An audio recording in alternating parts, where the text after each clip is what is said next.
morning, everybody. What's good, Desmond? Long time, sir.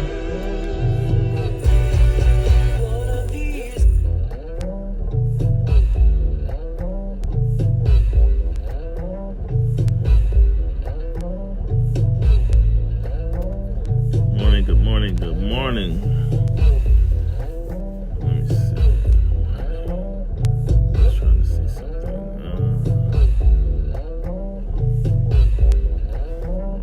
Morning. All right.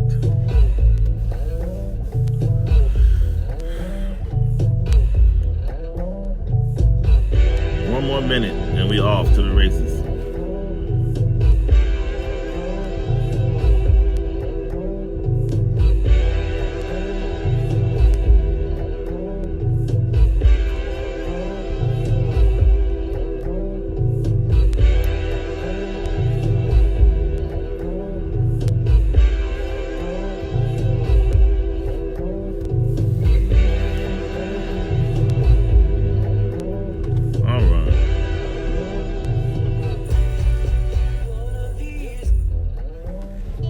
So good morning, everybody, and welcome to another edition of Unscripted with your boy Charles Dixon. All right.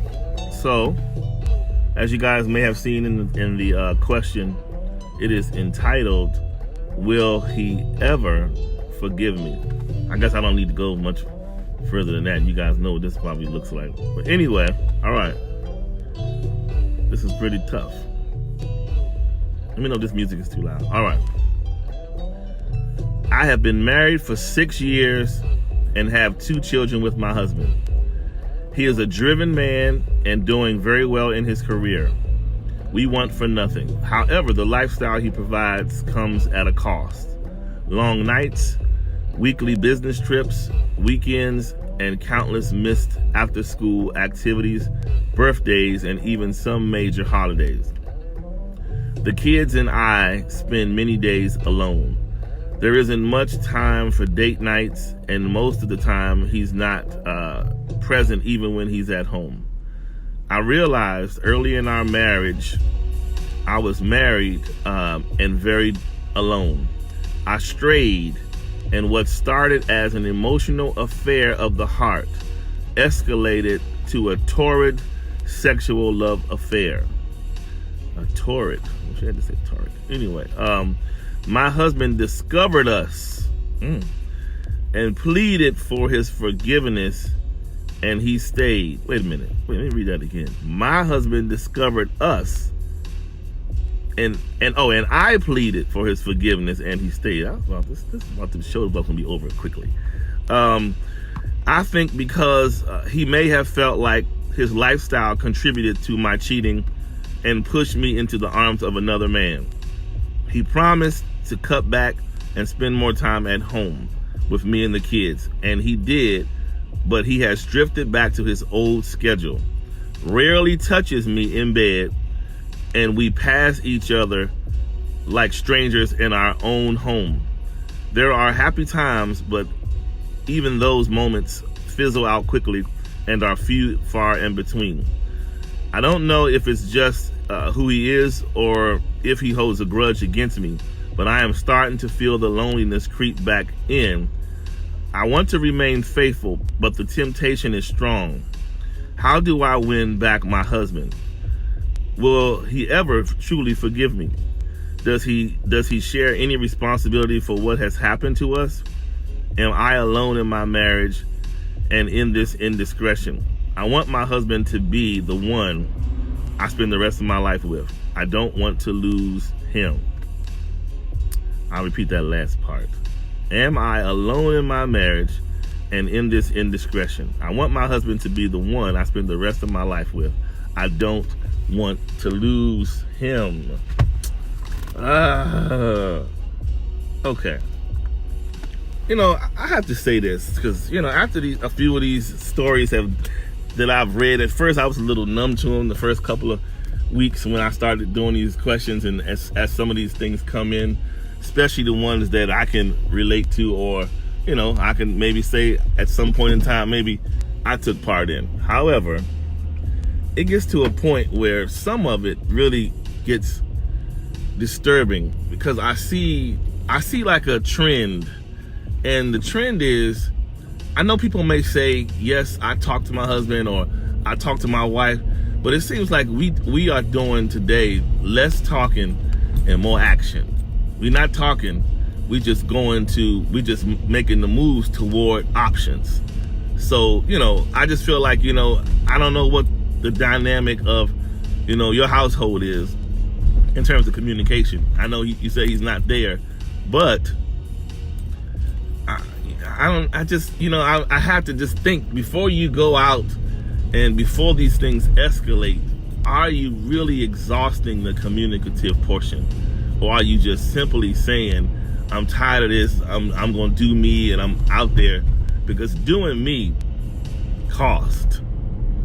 Doing me cost. Even at the expense of a lonely wife, it costs. Because at the end of the day, this is how I'm going to look at this. Obviously, this man is a provider, and I'd be hard pressed to believe it wasn't a great selling point when he got married to you or asked you to marry him. You knew he was busy, and you knew he did what he did. However, what's like clockwork that always seems to happen is these things. We get married to people in some kind of magical way. We think the person is going to change their ways or tell their job, I'm not coming to work no more because I'm married. I no more weekends. Look, what you get up front working, unless that person owns their own business or something that can change the game, that's what the schedule is. People work. What is going on? People work, and that's what it is. They go to work, and he has to put the food on the table. Now, I can see these people out here are picketing. I'm trying to get to work. Anyway, so look, at the end of the day, here it is. It's just like, to me, I'm thinking to myself, look, can you guys talk? Please talk before you start doing this stuff and start, going off and adding another person into it. Because like I said, you knew what he did up front. You knew he traveled. You knew he had a really busy schedule, and so on and so forth. And so, to get mad after the fact, and because you're feeling the residual of your truth. She's really feeling, you're feeling the residual of your truth of knowing what you knew what he was doing work-wise before you married him. And a man can't help that.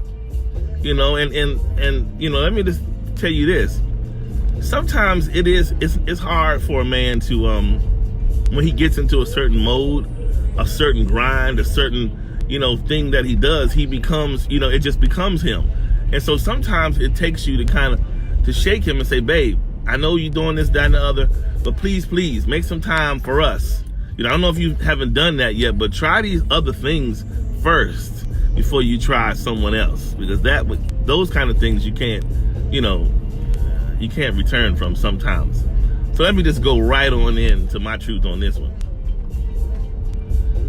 I know it's a double standard. What I'm about to say, I know it's a double standard. And I know it doesn't seem fair, and women be like, well, how come, they do it, y'all do it. But let me tell you, the way the male is constructed, we cannot handle pain the way women do. I always tell people, women, and don't mistake what I'm trying to say in a way to mean abuse or anything like that. But I've always felt women were anointed to bear pain. Women could have kids. Women are super resilient. Women can bounce back from things that men would have just dug their own grave and got the shovel and pulled the dirt over them. That just would have been it. But I'm telling you, men in infidelity, we just cannot function it. As you know, and the thing about it, I hear the atmosphere saying, but then he should have known he wasn't spending time and leaving her. You're right. But I'm telling you, sometimes with men, women could give us all kinds of small subliminal signs of dehydration love-wise. But men can sometimes, especially if we're in a zone, we will just get a little oblivious and just be like, Okay, babe, I got you. But I'm gonna tell you what I would suggest people do. And the woman, if she's watching, I thought I saw her earlier. If she's watching, sometimes before you take the leap of saying I'm gonna go through with this cheating and I'm gonna go out here and have this emotional affair and do these things, if this is only if you love the person. If you love your husband, like you're saying you want your family, you don't want anybody else and all this. When your husband comes home the next time, don't do this over the phone. Don't do no email, text message. Tell him, let's take an early morning ride. Just do this for me. Have somebody watch the kids. Take a long ride. And when you get out to a good place where it's kind of more remote, scream really loud and tell your husband, I need you to hear me. I am dying in this marriage. I feel like you have abandoned us. You are not present. The kids, you're not active in their life. It's almost like you're just paying the bills and on the airplane. Paying the bills and on the airplane. Yes, I'm grateful that you're providing for me. I'm thankful for the children and my family and all of that. But I still need to be watered to grow. And we're not going to grow unless this marriage is watered. And so you got to tell men, and that's why I said you got to screen. I may have been a little extreme, but however you can get his attention, that's what any woman needs to do. If you love the guy enough to do it, you got to really get his attention. If you feel like he's sleeping and really just not awoke to what's really going on with you, you got to get it to him by any means if you love him. In that way, you're at least saying, listen, I have been trying to reach you. I've been trying to reach you and you ignored me. But some men, we need it. I know I don't want to seem like you guys got to baby us, but some men need it. You got to get in his face and tell him what it is that you need. I need you to do this. I am in a drought with you. I am lonely. I'm your wife. I'm horny. I'm whatever the case. I need this attention from you because I don't want to get it from out there. Now, I'm gonna tell you something I noticed in what you wrote. You said you had the emotional affair that escalated. Okay, it's horrendous, but I'm gonna ride with you on that one. But then you said when he asked you he asked for, you told him to forgive you, and then he started back, he was doing okay, and then he started to drift yet again. Fine, okay, fine, he drifted again. So this isn't anything that's not normal, because it's something that he's used to. You caused the disruption, not him. He been working and taking his trips like normal. The disruption comes from you. So because you caused the disruption, you're wanting him to shift like you need to shift. And then you turn to say, so basically you're getting the itch to go back and do this again, which will then begin to make you like a serial cheater. It can happen. That's what it starts with. Because now I wish you had said, I'm going to go to counseling. I'm going to do this. But your first thing is, I'm getting the itch to go do it again, which is bad. You got to change your outlet, and your outlet can't be another man. And this is what I always think about when it comes to men or women. What kind of people, what kind of welcome reception do you really think you're laying down with when the person know that you got a spouse? They know you got a spouse, but think about the people that just sit there and wait on you with your spousal self to come over and lay down with them. Like they just sitting on hold, naked in the beds, waiting for you to come over there and want to get your problems laid out and then leave. You got to think about the person you're laying down with versus the person you have committed to at home. And you got to think about that. Is this worth it? They know, I'm not talking about people in relationships. I get it.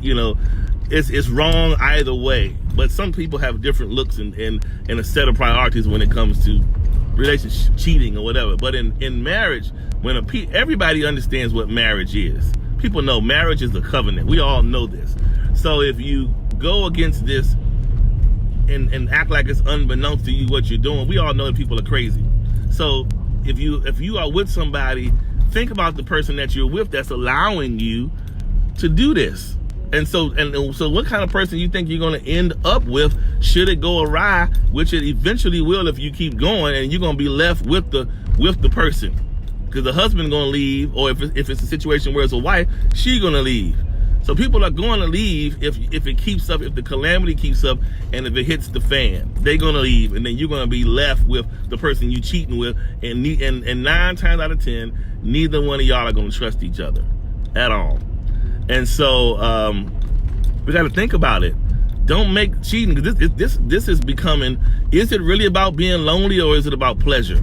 Because if it's about lonely and rebuilding your family, you're gonna take some other measures, some other help, whether if you subscribe to the church, the pastor, or whoever, if you want to go to counseling or someone to talk to, or a trusted couple that you all know that labors with you all in prayer, whatever, but not the answer of saying I'm feeling the itch to go back again, because now that tells me your first step out, you enjoyed it, and it potentially is probably the same person, and you like what they do, and so you know it is a great source to go back to.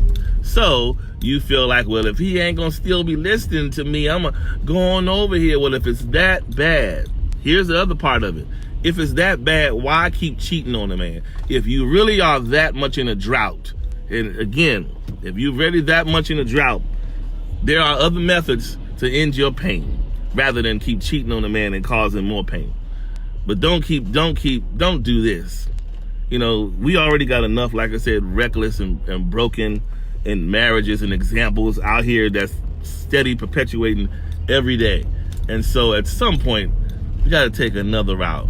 And I'm telling you, this sex stuff is out here winning. It's ridiculous, but it is winning. But we don't have to let it win. This unlawful sex, that is, it is winning. People are choosing. We are choosing this to not stand up to the temptation of these things that are in our face constantly, and we are just out here taking it and doing it, and it's just like a drug. And just don't let this other person be the outlet to your situation. If you really, really want your marriage, you got to get into his face.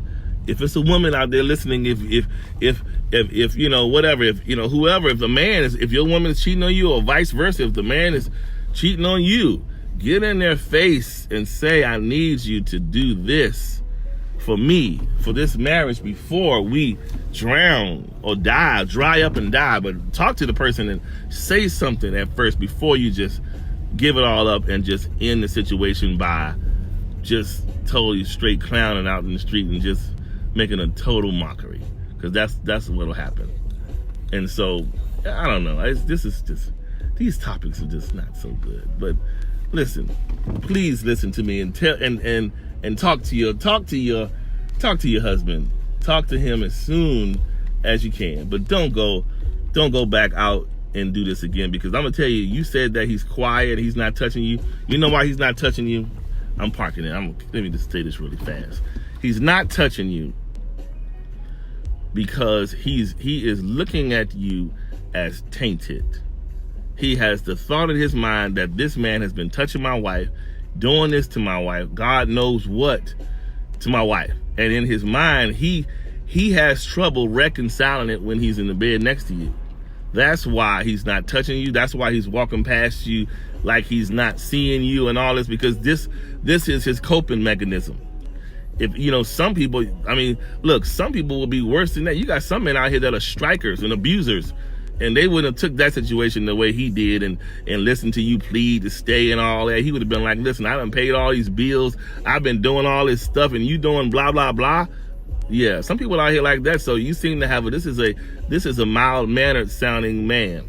So that's a blessing for you. So the thing is, in this case with this guy, listen, he's only reacting. So you can't be the selfish person in this one and say, I need you to respond and heal the way I want you to. You can't be the selfish person in this one. You did the offense. No matter, only crime that you're saying he's guilty of is providing and being busy for and providing a home for you. Other than that, if you had said he was cheating too and all this, that's different. But if he's not doing that, he's just working. You don't like his schedule and you don't like how busy he is, but that's your only gripe. So you don't get to tell him how to heal. You don't get to tell him to hurry up and do these things. I need you to snap back into place, because you want him to snap back and he wants you to stop unraveling. you unravel to someone else, and now you want him to snap back. It don't work that easy with people. Trust me, I know. It does not work easy. We always want the person to heal overnight, and it just don't happen like that. We got to sometimes endure the stuff you don't like. There's nothing more worse than you loving the person and being there with them, and after you have had an offense, but you have to sit there and deal with the stuff that comes with it. If you love the person, you gotta just be like, it's ugly, but you can't escape it and try to make him change and touch you. He don't want to touch you right now. The thankful thing is he's still in the house. He didn't leave. So the fact that he's home, it should be hope for you. He did not leave, so that should be hope for you. Because some people would have just left and got some other place or been on some retaliation, matching your energy. But he's going through the process, and you gotta let him. He's a man, so he's going through the process. He's broken. He don't know now. There has been a foreign agent introduced to his bed, so now he doesn't know. So now is what her and I have is our chemistry off now. Is she now used to this craving this other man? What has he done? Is it good? Is it bad? Does she love him? It's a million things going through a man's head. Trust me, he's thinking all kinds of things after an offense like that. So not touching you is the least of your concern, because emotionally he is broken down. So in situations like that, you got to tell him that you love him, but don't be all over him. Like, tell him that you love him, but just don't be all up in his space. Tell him that you love him, and the best way you can rebuild the trust is by being faithful. At this point, the best way to restore is to be faithful. Go back to what you should have been doing from the beginning. Don't go back out in the street again. The best way to fix this is to be faithful. He needs to believe you again. So somehow you and him need to go do press the reset button, and you almost need to just kind of like, it needs to be rebuilt. So it has to be like rehab. So that means tear down and build up all over again with better things. So that means you need to, it's almost like you have to kind of reinvent the wheel of who you are in his eyes. You have to reinvent the wheel of who you are in his eyes. That's the way to shift this. Other than that, it's gonna be tough.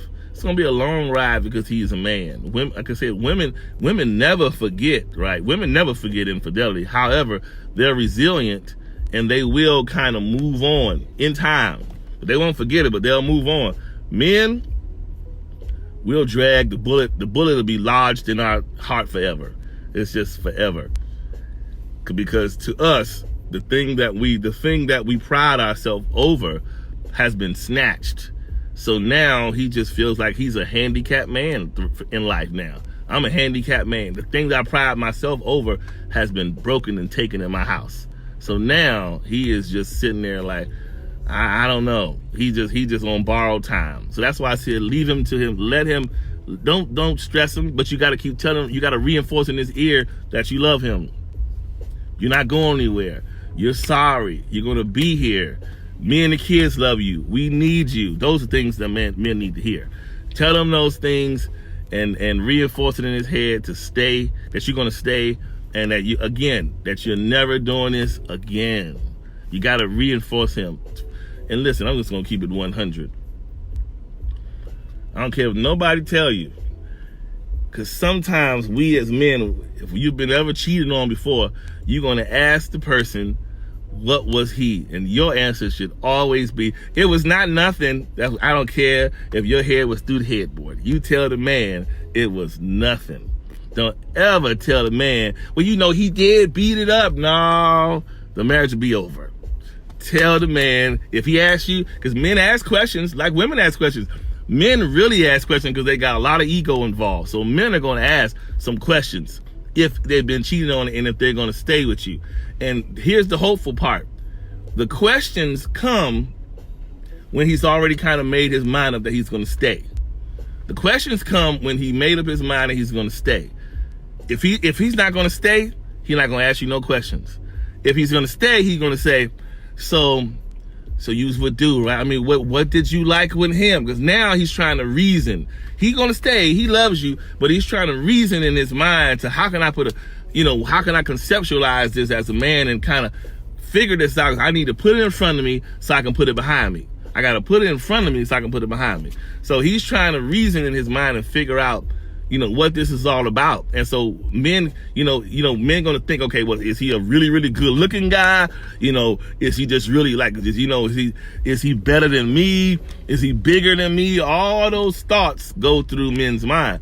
And so I don't care what no woman says. How women say, don't ask for nothing you don't want the answer to. Well, guess what? You give him the stock answer. Don't care about what no answer nobody else, no keeping it 100. You let him know it was just a mistake. I'm never doing it again. That's it. No details. It was a mistake. I'm not doing it again. I did not enjoy it. I felt horrible. Those are the things that click in men's mind. I'm just giving you, that was a gift to the women. Those are the things you tell women. If there's any wayward women on the call that has done some stuff that, that are just, not favorable in the sight of the man. Tell the man that it was just, don't come with the details. Tell the man that it was horrible and keep it moving. But I'm just saying, in this case, I'm trying to joke toward the end and make light of it, but it's really not good. The man is damaged, but again, as long as he's still coming home, there is hope. He didn't pack up, he didn't leave, he's not going over some other lady's house, he's coming home, he's just being quiet, and that's just the behavior of a hurt man. He's quiet, he doesn't know what to do with you, he's having trouble reconciling his feelings. That's why, so touching you reminds him of someone else touching you. Trying to have sex with you in the bed with you is gonna really mess him up. Because let me just give you this last bit of advice. When it comes to men, when we with our woman and she's our woman and we see her in all of her transparent glory, if you get my drift, and if you're into acting, you having sex and all those things, if you love your woman, those are the things we retain in our mind. So once that is broken, and once another man enters into the equation, I call it the foreign agent effect. When the other man comes and gets in, now we are thinking everything we like and adore about her, visually the visual aspect, all the little things she may do, the little small treats, and when y'all always trying to throw some treats at somebody. But anyway, some treats or whatever that you're doing, all that, he's saying to himself, so you mean to tell me he experienced and saw all of that? So in his mind, we get messed up by snapshots. Trust me, men get ruined. The reason why these men flick off, remember that movie Best Man? When Morris Chestnut found out that his best friend had slept with his girl in college, the thing that messed him up, and you quote me if I'm wrong, was his mind went into the snapshot of thinking and fathoming what he has done with her, with the other man. So this is what plagues men when it comes to infidelity. We get messed up. It all takes place in the mind, and our mind gets ruined. So that's why I said you got to let him play it out. Let him play his process out, and don't be mad. Let the man play his process. This isn't the time to be selfish and worry about yourself. Let the man play out his process and let it be, and everything will be, if it's supposed to remain, it will remain. But your response to him defaulting back to his behavior is not you defaulting back to yours. Take him out somewhere and yell in his face that we need help and I need you present. I'm sorry. I messed up with you and I messed up with our family, but I need you because I want us. That's what you got to say. Anyway, y'all have a great day. And this got me a little disheveled this morning. I think those people with that picketing and blowing in horns at me just kind of got me a little distracted. But anyway, y'all have a great day, and I will see you all tomorrow, 8:15. Thanks for joining me on another episode of Unscripted. Y'all say the prayers for the family, the lady. Say the prayer for y'all women. Tell the lady something. I'm sure some of y'all have been there, done that. Tell the lady, if you love your husband, someone will be thankful to have a man that works hard and I know you want him present, but you'll be thankful to have a man that provides. See, this is why we end up with the man on the couch and you at work, because you don't appreciate the man that provides. Anyway, all right, you guys have a great day, and I will see you tomorrow, 8:15 sharp. Tell a friend, share, and let's continue to heal the world one heart at a time. Take care.